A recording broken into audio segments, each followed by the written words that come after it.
Eertiraan barbadaa'uu dandeessi. Kasaaraa dinagdee guddaa hin qabdu, ka qabdu sun miidhamuu danda'a. Tigraay lola darbe keessa dhugaa dubbanne magaalonni Tigraay hedduun rukutamne. Amma kana keessa miidhamuu danda'an. Warri gamaa gamanaa hirmaatus kasaaraa dinagdee haa taatu, kasaaraa ilmoo namaa haa taatu, kasaaraa infraastiraakchar bifa adda addaatiin kasaaraa keessa seenu. Kasaaraan garuu ka hunda caalaa ka Itoophiyaatu hammaata. Maaliif? Tokko Itoophiyaa dhaboonni kun cittoo irratti fanxoota. Saba lola Eertiraa wajjin godhamuutiin lolli Itoophiyaa keessa godhamaa jiru, Oromiyaa keessa godhamaa jiru, Amaara keessa godhamaa jiru ni hammaata. Tigraay wajjin haaraatti dho'a. Kun diinagdee daran kuffisa. Gaagamni diinagdeetii fi gaagamni nageenyaa walitti dabalamee carraa biyya kuffisuudhaa guddaadha qaba jechuudha. Akka Oromootti immoo yoo fudhanne kan sirrii dhaggeeffadhaa. Akka Oromootti immoo yoo ka fudhannu taate lola kana akka lola Oromootitti saba Oromoo qofaatitti dhiyeessaa jiru. Sabboonummaa Oromoo galtee lola kanaa gochuudhaaf hedduu wixxifataa jiru. Sirbi adda addaa bahaa jiru. Oromoon lola kanatti akka abboomamu godhamaa jira. Lolli kun dheerachuun, milkaa'uu dhabuun, hoonga'uun dhufnaan akka biyya bilisignaa qofatti osoo hin ta'in Oromoo irratti caba hamilee guddaa akkasumas immoo xuraa'uu maqaa political credibility'n keenya qilee hamaa rakkoo hamaa keessa seenuu akka danda'u hubatanii deemuun barbaachisaadha. Falli jiru yoo danda'ame lola kana hambisuu dadhabamnaan balaa fiduu danda'u hir'isuu irratti hojjechuu gaafata jechuudha. So erga kana jennee gaafilee gara keessanii dhufan gaafilee 11 fileetiin jira. Gaafiin duraa hulaa galaanaa argachuu Itoophiyaadhaaf dantaa biyyoolessaa guddaadha jettee amantamoo yoo amante maaliif mormitaree? Karaan Itoophiyaan hulaa galaanaa itti dhabde sirriidha jettee amantaa? Ila Itoophiyaan hulaa galaanaa argachuun sirriidha nan deeggaras. Garuu wanni tokko sirrii waan ta'eef waan tokko waan barbaadde qofaaf itti milkoofta jechuu miti. Is it feasible? Ni danda'ama. Haala anama jiruun, dhaabbii anama qabuun, dhaabbii dinagdee, dhaabbii waraanaa, dhaabbii dippiloomaasii, dhaabbii hawaasummaa an amma keessa jiruun nan danda'aayi. Fakkeenya koota haaraa yoon barbaade kootni haaraan naan maluu danda'a. Naan mala jedhee amanuu hin danda'a. Humna isaa humna ittiin bitachuu nan qaba. Baajata ilmaan kiyya afaan qabeetiin biraa bitadha. Keetu madaaluu danda'uu qabda jechuudha. Wanni an jechaa jiru gaafiin Itoophiyaan hulaa galaanaa har'a kan eegalame biyyiin kan eegalame miti kan turedha. Seenaa dheeraadha qaba. Itoophiyaan dantaa daldalaatiifis dantaa biraatiifis hulaa galaanaa argachuudhaaf irratti carraawwatu. Kuni garuu tarsiimoodhaan hoogganamuu qaba. Yeroo eeggate yeroon gaafa humnaan deemtu jira, gaafa malaan deemtu jira. Gaafa lolaan deemtu jira, gaafa malaan deemtu jira. Lolaan kan deemtu gaafa humni lolaa kee jabaa ta'e. Itoophiyaan yeroo baay'ee waa'ee baasii Jibuutiitti godhamu. Baasii qofaaf miti Itoophiyaan kan galaana diimaa irratti fi gara Hindii irratti kan hirmaachuu qabdu. Biyyoonni hedduun naannoo san dhufanii hirmaataa yeroo jiranitti Itoophiyaan qabaachuun even kan amma biyya jedhu kun neebii takkaa'u humna waraana galaanaa qabaachuun gaariidha. Garuu waan tokko waan barbaaddeef waan siin malee qofa argatta jechuu miti. Akkaataan ittiin argattu akka mammaaksi jedhu san kan suuqameen fuudha jettee ka bobaa lafa buusuu fiduu danda'aadha kan hin jechaa jiru. Akkaataan Itoophiyaan kan hulaa galaanaa itti dhabde sirriidha kun marii siyaasaa seenaa dheeraa dhagaa. Akka ammaa bifaa jedhanitti mallasaan fa'aa lafumaa ka'anii muraniin kennine. Seenaa dheeraa lola waggaa 30 ilmaan biyyattii murru godhe. San booda waan dhufeedha. Yoo carraan seeraan mormatanii deemuu jiraate sun karaan ittiin deemamuu qabutu jira. Yoo karaan dippiloomaasiin danda'amu taate gara inni deemamuu qaba. Suni garuu tarsiimoo itti yaadanii xiinxala bal'aa godhanii yeroo fudhatanii malee osoo ittiin qophaa'in dhaadachuudhaa fi ulee mirmirsuudhaan waan dhufuu miti jechuudha. Gaafiin lammaffaa yoo Shaabiyaa TPLF fi faannoon waliin ta'anii mootummaa kana waraanan akka uummataatti uummanni Oromoo maal gochuu qaba? Oboon hoo yoo jarri kun deebi'anii kan Finfinnee qabatan taate hireen Oromoo maal ta'a jettee yaadda? Oromoon abbaa biyyummaa isaa gonfatee nagaan Oromiyaa fi Itoophiyaa keessa ni jiraata jettee yaadda? Kun gaafii guddaadha. Gaafii guddaadha. Ni ta'a hin ta'u maal taana kan jedhu kanarratti barreeffama dheeraa qopheessaan jira. Barreeffama akka kanaa dheeraa marii bal'aa. Kun gaafii akkam barbaachisaadha. Gaafii mataa Oromoo hunda keessa jiru akka ta'e nan beeka. Ammatti hin deebisu barruu bal'aadhaan barreessee san booda yeroo fudhannee bal'inaan irratti mari'annaa jechuudha. Gaafii akkam barbaachisa. Gaafii namuu itti yaaduu qabu. Gaafii Itoophiyaadhaafis Oromoodhaafis konsikwensii guddaa qabu waan ta'eef tuttuqee bira darbuun barbaadu garuu akka gaafiitti isin mataa keessa kaa'adhaa irratti barreessaan jira. Guyyoota muraasa booda maxxansee san booda bifa kanaan irratti mari'anna. Gaafiin sadaffaa Ijipti hanga yoomiin sodaachisaa diina keenya hunda nurratti hidhachiisaa jiraatti. Nuti waan ittiin sodaachifnu harkaa qabna moo sodaachisuuf ni sodaanna kan jedhu. Ijipti wajjin wal dhibdee dantaa qabna. Fundamental conflict of interest qabna. Isaan bishaan Abbayyaa irratti olaantummaan deemuu barbaadan, bishaan kan akka nu fayyadamu hin barbaadan. Kana nu dadhabsiisuudhaaf akka nuti mirga bishaan sana irraa qabnu hin fayyadamneef tooftaa sadii fayyadaman. Bara dardara ta'e irraa kaaseen barreessaa ture. Bara 2009 jechuun waggaa 14 irraa kaasee barreessaan ture. Tarsiimoo sadii fayyadaman. Tokko jeequmsa keessoo Itoophiyaatti eegalu keessatti wal waraansa keessoo Oromiyaa Itoophiyaa keessa jiru hammeessuu tokko. Itoophiyaa fi biyyoota ollaa isii walitti buusu yookiin immoo walitti buusa bu'an walitti buusan hammeessuu. Sadaffaa hawaasni addunyaa, jaarmaaleen addunyaa, biyyoonni addunyaa humna qaban gama dinagdeetiin akka nu gargaarre gama dippiloomaasiitiin nu moggeessuu nu dadhabsiisudha. Sadeen kana keessaa lama nutu ofitti bana. Lola keessoo dirreen siyaasaa dhiphatee namni gaafii siyaasaa isaa qawweedhaan kaasuun deemuu isaatitu Ijiptiif carraa kenna. Waan tokko waliin sabnu. Humni riphee lolaa ta'ee qawwee kaase tokko dhiheessii isa barbaachisa. Haga fedhe Jawaar Asirraa lallabee abaareef humni riphee lolaa ta'e tokko dhiheessii meeshaa isa barbaachisu tokko fudhachuun isaan oolamu. Sheexanni illee of deef inni fudhata. Bara Haayila Sillaasee irraa kaase riphee loltoonni Itoophiyaa keessatti dhalatan gargaaramaa turan. Baandaa hattuu jechaan ooluu dandeenya.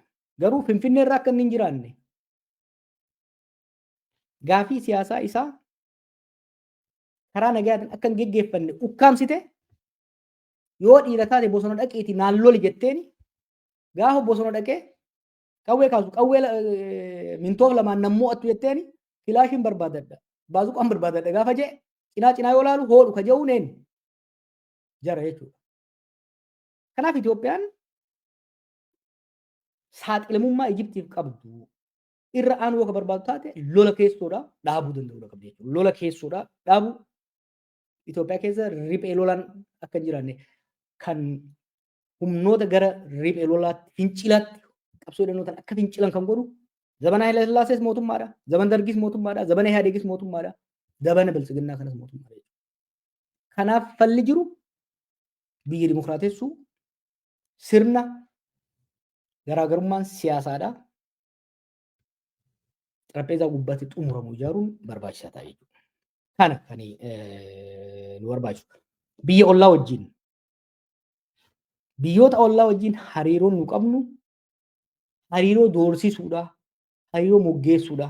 Dhugaa dubbanne yeroo baay'ee biyyoota ollatti siyaasa keessooti jecha biyyoota ollaa wajjin walitti bu'uutu jira jechuudha. Kanarraa akka ka'e biyyoota ollaa wajjin dippiloomaasiidhaan bifa wal hubannaatiin deemu. Amma dhimma Eertiraa kana yoo fudhanne bara 2018 Abiy araara buuse biyya keessatti biyyoota lamaan keessatti illee jaalatame addunyaa irratti illee noobeeliin kenname. Garuu gaa'umsa wayiwaataa ture nu maal jenne hariiroon biyyoota lamaanii kuni hariiroo namoota lamaa yookiin paartii lamaa ta'uu qabu. Hariiroo biyyoolessummaa qabu. Kan waliigaltee barreeffamaan jiru. Akka biyyatti walii mallatteessine mallattoon sun immoo qabxiilee waliigaltee sun immoo uummata Itoophiyaatiifis uummata Eertiraatiifis uummata addunyaatiif ifa ta'e ta'uu qaba jennee ogaa jennu isin maal beektan jedhama. Dheengaddu waan ajaa'iba keessa Abiy paarlaamaa irratti maal jedha? Eertiraan walabummaa kan kenne xalayaa tokko agarree xalayaa kaabineen agarree xalayaa mana mareen agarree. Araara isaa fi Isaayyaas jidduu maal irratti akka araaraman boodahoo maal irratti akka wal dhaban xalayaan takkitti hin jirti. Waliigalteen takkitti hin jirti hin jirtu. He repeated the same mistake. Mallas badii qaba ture. Bara 1993 waggaa Eertiraan walaba baatu hariiroon biyyoota lamaanii clearly define ta'uu negotiator ta'ee settle ta'uu hariiroo wayyaanee fi shaabiyaa hariiroo Isaayyaasiif mallas ta'uu hin qabu ture. Kun dongora guddaadha. Santu oofee 97 wal waakkachuuf lolatti seenne 98. Abiy hoo 2018 badii san takko takkaan irra deebi'e. Mee namni waan biyyoon lamaan 2018 irra walii galan san booda immoo 2022 booda waan qabatamaan irratti wal lolan. Fakkeenyaaf Abiy waa'ee Asab irratti proposaalli inni Eertiraaf dhiyeesse kan barreeffamaan jiru kan ministeerri haajaa alaa beeku kan uummanni Itoophiyaa beeku kan UN biratti gale jira kan Afrikaa UN biratti gale jira hin jiru. So we repeated the same mistake. Ammas taanaan carraa Egypt fayyadamtu kana irra aanuudhaaf nagaa keessoo tasgabbeessu hariiroon olloota wajjin qabnu dantaa waloo jiddu galeessa godhatee dippiloomaasii sinsinni osoo hin taane dippiloomaasii yeroo dheeraa irratti hundaa'een wal hubatanii deemuu barbaachisa jechuudha. Gaaffiin afuraffaa ajandaa ulaa galaanaa fi Eertiraa weeraruu kana kan irra caalaatti faarsu faarsee bultoota Oromoo fi ajajjoota waraanaa sabaan Oromoo ta'anidha. Kuni maaliif ta'e? Naannolee biyyattii keessaa PP Oromiyaa qofatu dhimma kana balballoomsa. This is extremely dangerous. Oromoofis Itoophiyaafis baay'ee hamaadha. Kan ammoo itti yaadate Abiy kan godhaa jiru. Dhimma kanarratti kan hin barreessuuf, kan hin dubbisuufillee, kan hin dubbadhuufillee kanaaf. Dhimmi ulaa galaanaa dhimma uummattoota Itoophiyaa maraati. Dhimmi hidha guddichaas dhimma Oromoo qofaati miti dhimma uummattoota Itoophiyaa maraati. Hin sobaminaa. Gama Oromootti waggaa qaban Oromoo waan fayyadan isinitti fakkaatin. Oromoo miidhan, Oromoo diinatti dhimmeessan, Oromoo saba biyya san keessa jiru wajjin wal tura dhaaban. Deliberatedha. Mee careful ilaala waan waa'ee ulaa galaanaa kana kan dubbatamu. Internet irraa kan lafa dhiphisu, kan gadi bahee dubbatu. Miseensi paarlaamaas Oromoo. Kaadireen bitamee dubbatus Oromoo. Jeneraal Gabbayee dubbatus Oromoodha. Waa'ee Itoophiyaa waliin qabna sablammoota 80 biyya san keessa jiru wajjin. Waan Oromoo fayyadan fakkeessan miti. Kun Oromoos Itoophiyaas miidhaa jira. Oromoo akkamitti miidha? Tokko uummata bolola qabu. Uummata aggressive ta'etti define godha. Boorummoo kasaaraa yoo dhufte Oromootu kasaareetti deema. Gama lammataa humna Itoophiyaas laaffisaa jira. Naannoleen biraa, hogganoonni naannoo biraa kan dhimma kana dubbatan hin agarru. Shimallisuma dubbatu agarta. Yoo akkam guddate asii Adaanach agarta.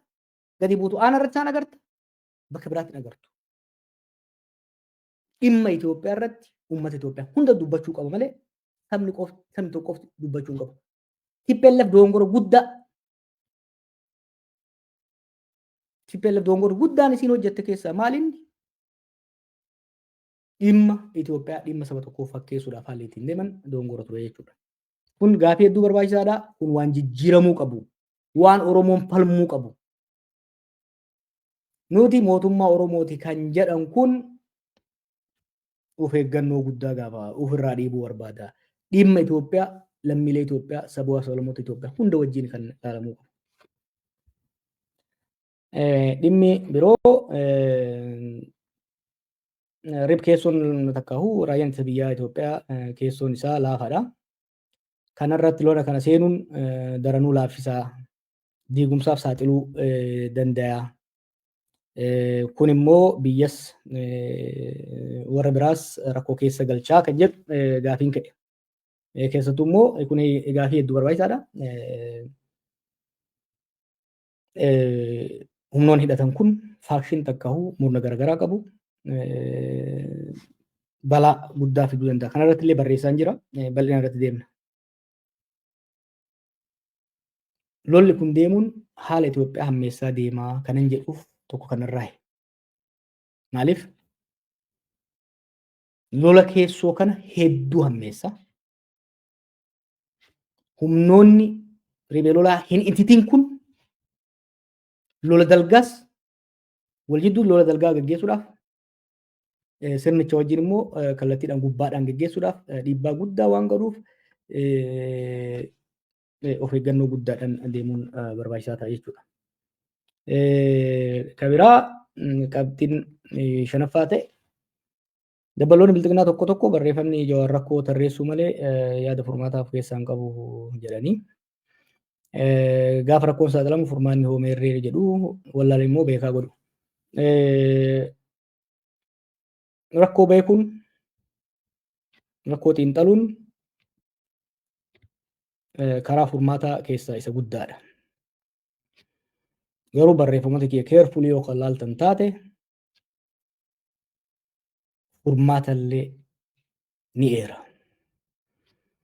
Meegaa kanarratti furmaan hin jiru yoo kan jedhu taate gaafii yoo kan dhufu taate isaan immoo bal'inaan irratti deemnee irratti barreessine irratti haasa'uudhaaf. Rakkoo kanaaf malli maali jedhee gaafiin namni dhiyeessu yoo jiraatu irratti illee barreessuudhaaf qophiin qabaa jechuudha. Gaafii torbaffaan hooggansi paartiilee Oromoo kan KFO, Kawafidoo kanneen biroo ABOs dabalatee durumarraa kaasee dhimmi Eertiraa kun of eeggannoo guddaan akka deemamu, hojii dippiloomaasii guddaan akka deemamu, ajandaa akka ta'u yeroo dheeraaf irratti haasa'amaa turanii. Paarlaamaa keessatti I think Profeesar Maraaraa fa'aa jechaa ture. Yeroo dhiyeessanitti warri har'a lollu malee jedhu kun xiqqeessaa turan. Kuni gaafii bareedaa kaafte. Yoo yaadattan filannoo 2005 sanarratti 97 sanarratti mormitoonni dhimma ulaa galaanaa hoggaa kaasan kan xiqqeessaa ture kan mormaa ture warra har'a ministeerota ta'e kanaadha jechuudha. Kun gaafa dogongora ture. Har'as gara galanii immoo ni lolla jedhanii iyyuudhaaf deemuun isaanii dogongora ture. Dantaa biyyaa keerfulii ilaalanii dhimma kamtu yeroo kamitti ajandaa ta'uu danda'a. Dhimma kamtu yeroo kamitti raawwatamuu danda'a kan jedhu lafa kaa'anii deemuun barbaachisaadha. Gaafiin 8ffaa paartii bultoonni fala waraanni itti dhaabatu hin qabne dhaadannoo bulaa jidduutti lolli haa dhaabatu jedhu gaggeessu. Gama biraan immoo dibbee waraanaa tumaa jiru. Gochaan paartii bultootaa kun wal hin dhiitu jedhu. Waan kanarratti yeroo darbe barreessin ture. Oromiyaa keessatti nageenya akka dhufu nan barbaada dhufuu qaba. Garuu bifa amma namoonni tokko tokko ja'an saniin dhufuu hin danda'u. Obbolaan kunillee Oromoo qofa kan jedhutti gad dhiphisuun sirrii miti. Ilaa waan tokko dhagayaa ijoollee Oromoodha. Waan tokko sirriitti dhaggeeffadhaa.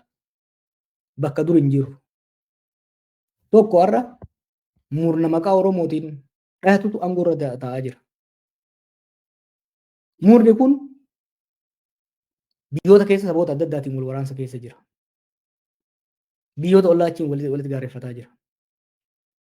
Itti gaafatamummaa jira jechuudha. Oromiyaa keessatti qofa nageenyi bahee nageenyi jiraate Amaarri wal fixaa Oromoon nagaa qabaata kan jedhu is not going to happen. Kabiraa dhiisaatii Suudaan keessatti wal waraansa osoo jiru Oromoon nagaa argachuu hin danda'u. Keessattuu akka Itoophiyaatti lolli naannolee mara keessa jiru akka dhaabatu yoo irratti hin dalayne taate obbolaa jettee yoo murnoota Oromoo wal lolaa jiran qofa irratti kan xiyyeeffatu taate It will never happen. Kun dhufuu hin danda'u. Amma Itoophiyaa keessatti sadarkaan chirichaaroon nageenyi itti dhufu jiraachuu hin danda'u. Kanaaf gama tokkoon Oromiyaa keessatti nageenyi akka dhufu jechaa gara kaaniin humnoota Tigraay humnaan haa cabsinu Eertiraa dhahinee haa qabannuun cinaa tokko haddatanii cinaa tokko dhiisu mana tokko cinaa tokkoon ibiddatti qabaa gara kaaniin bishaan itti firfirsina jedhanii deemuu waan taateef kunis sirri miti waan sirraa'uu qabu jechuudha. Gaafiin isa saglaffaa faarsee bultoonni fal waraanni itti dhaabatu hin qabne gaafuma reefu sanna fakkaata kuni. Waliigalatti I think finnee jirra. Qabxiin asirratti dabarsuu barbaade dhimmi ulaa galaanaa ajandaa guddaa Itoophiyaadhaati. Akkaataan itti dhiyaatee fi haalli itti dhiyaatee fi waqtiin itti dhiyaate ajandaa kana balleessee jira. Guyyaa 3-4 dura waa'ee afaan Amaaraatiin barreesseen ture. Akkaataan Abiyyi dhimma ulaa galaanaa kana itti dhiyaatse Itoophiyaadhaaf har'a ulaa galaanaa argamsiisuu dhiisi dhaloonni itti aanu argachuudhaaf haala rakkisaa akka isa mudatu taasise. Akkaataan inni dhimma Somaalilaandii itti kaase sun hojii dippiloomaasii gahaa Somaalota wajjinis biyyoota ollaa wajjinis biyyoota addunyaa wajjinis osoo hin godhin dhimma atakaaroo Somaalota guddaa jidduu jiru keessa seenuun isaa Itoophiyaan akka biyya humnaan deemtu an agreessor akka biyya walabummaa hin tiksine walabummaa biyyootaa hin kabajne kan chaartara Afrikaa Yuuniyeenii fi UN'dhaa diigutitti akka ilaalamtu godhe. Biyyoonni naachuralii fira keenya tumsa keenya turan illee akka nu dura dhaabatan godhe. Chaayinaan nu dura dhaabate dhimma Taayiwaaniin waan wal qabatuuf. Ameerikaan nu dura dhaabate dhimma Kiraayimiyaatiin waan wal qabatuuf. Biyyoonni Afrikaa takkittiin nu deeggare takkittiin maaliif chaartara Afrikaa diiga? San qofaa miti yeroo waa'ee buufata doolii ulaa galaanaa kaasu haasaan inni godhe even Keeniyaa nagaa wajjin qabdullee muufachiise.